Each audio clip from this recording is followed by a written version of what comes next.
Soğuk kış günlerinde çocuklarımızın rahat nefes alması ve sağlıklı kalması her zamankinden daha önemli.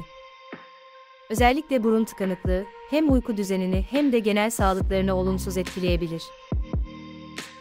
Burun temizliği, çocuğunuzun rahat nefes almasını sağlamanın yanı sıra, enfeksiyonlara karşı doğal bir koruma da sunar.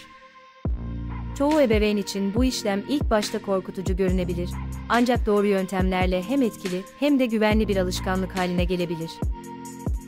Ayrıca yaşam alanınızın nem oranını 40-60 arasında tutarak, burun tıkanıklığını önlemede büyük bir adım atabilirsiniz. Temiz hava ve doğru nem dengesi, çocuğunuzun sağlığını destekler. Unutmayın, küçük adımlarla büyük farklar yaratabilirsiniz. Cesur olun, çocuğunuzun sağlığı sizin ellerinizde.